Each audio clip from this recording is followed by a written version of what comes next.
guys, what's up? We have a new pack coming to the OCG, which will have some classic cards as well as some brand new cards. Included in these new cards are a Pendulum, a Fusion, and a Link monster.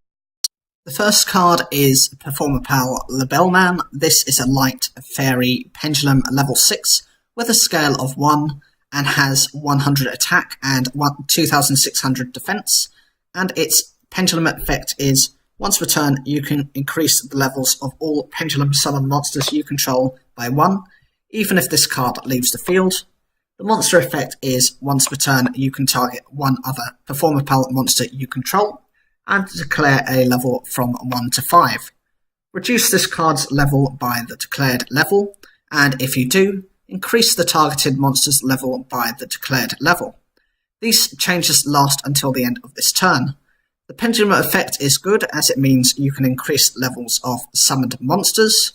This means you can go into higher level Xyz monsters much easier.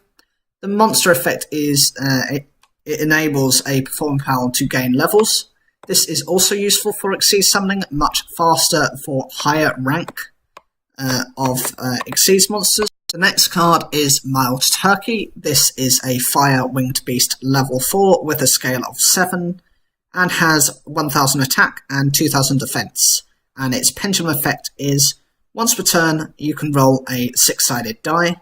Until the end of this turn, reduce this card's Pendulum scale by that number, minimum 1. It does not have a monster effect.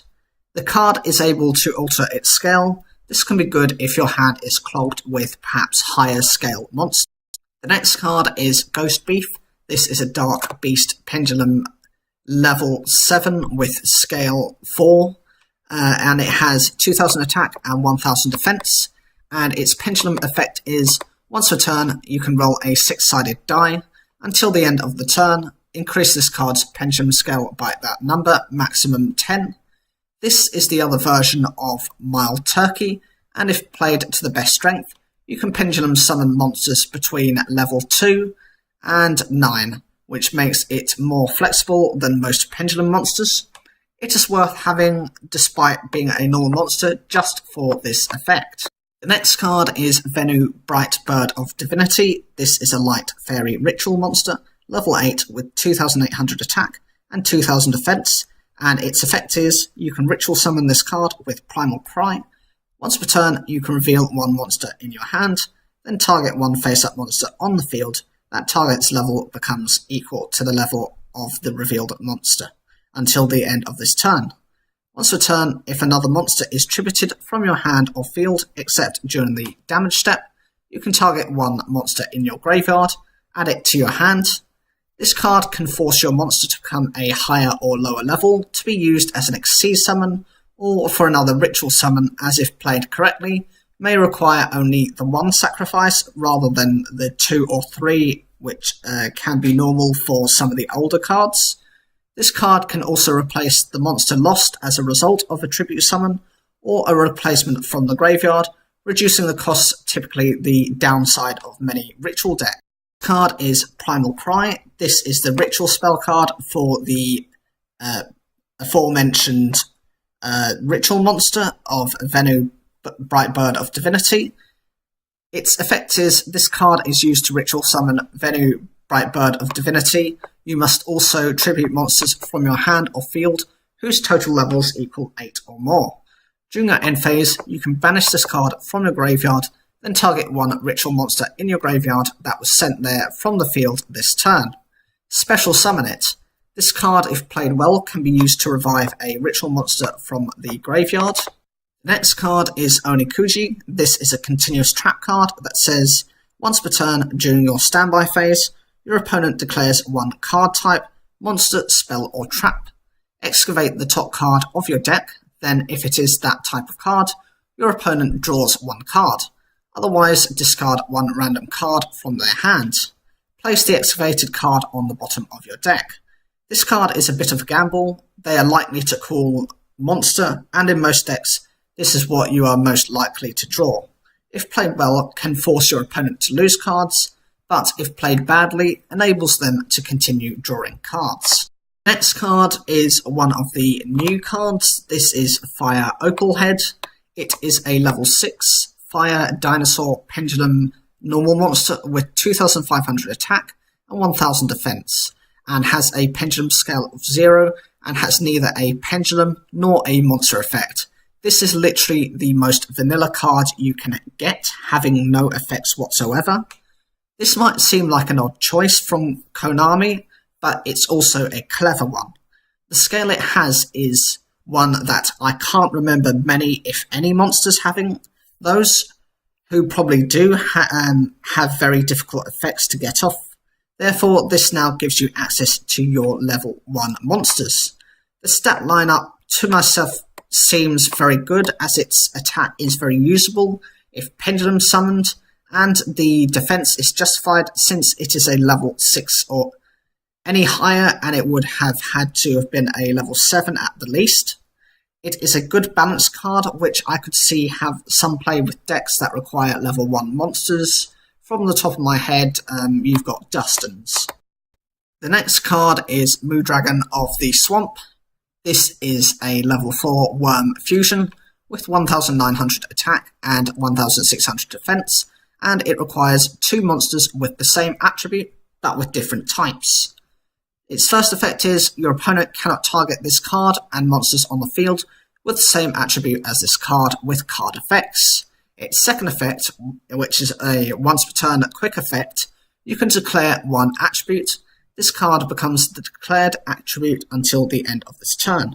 This card is the definition of a chameleon. It changes its skin to match its environment. With the amount of attribute support with cards such as Master Boy and Mrs. Radiant, this can be splashed into any of them and provides effect protection for that attribute. The second ability to change its attribute makes it so versatile, as if it couldn't, you would have needed to run a card such as DNA Transplant to force it to change its attribute. This means it can work with any attribute and not solely the water attribute. I could see this card being used as a tech card and has its place in the extra deck, as this is one of the easiest means of protecting your monsters I have ever seen. Normally you would require 2 or 3 cards in sequence to protect anything, but this is a 1 card protection. Combine this with cards such as Safe Zone and number 56 Master Key Beetle, and you can potentially have full protection. This card is Tin Musical Battle Mech. This is a Wind Machine Synchro Tuner. Its attack is 500 and has 2200 defense and requires 1 tuner and 1 or more non-tuner monsters. And its effect is, if this card is synchro summoned, you can target 1 tuner in your graveyard, special summon it in defense position, but it has its effects negated. You can only use this effect of Tin Musical Battle Mech once per turn. A synchro monster that used this card as a synchro material is treated as a tuner while face up on the field. This is a stepping stone card used to help bring out your stronger synchro monsters, as they often require a synchro tuner in order to make them. The ability to revive a tuner means you can use that tuner to bring out a higher level synchro, and then use this as the later stage to bring out cards such as Tech Genus Halberd Cannon. The next card is Disdainful Bird of Paradise. This is a Wind-Winged Beast Xyz monster, rank 1 with 0 attack and 0 defense, and requires 2 level 1 monsters. Its effect is unaffected by other card effects. Once per turn as a quick effect, you can detach 2 materials from this card. This turn, this card cannot be destroyed by battle. Also, you take no battle damage from attacks involving this card. This is one of those annoying defensive cards that prevent your opponent from doing much for at least a turn. The final card is Linkabell. This is an Earth Fairy Link monster with 1500 attack and has a link of 2, with the links pointing to the bottom left and the bottom right, and requires 2 materials, just 2 generic monsters. And its effect is cannot be linked summoned unless you have 3 or more cards in your extra deck than your opponent does. This is only useful within a Pendulum deck, as when they get destroyed, they get placed in the extra deck.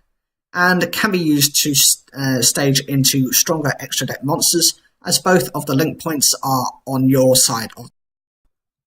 So what do you guys think of these cards? Which is your favourite and which do you least like? For me, I can see Madragon of the Swamp having great potential to protect your monsters, and for me personally the worst card is Omikuji, as it has a significant drawback. Leave your comments down below, like the video if you enjoyed it, subscribe, click the bell for notifications, and as always, thank you for taking the time to watch this.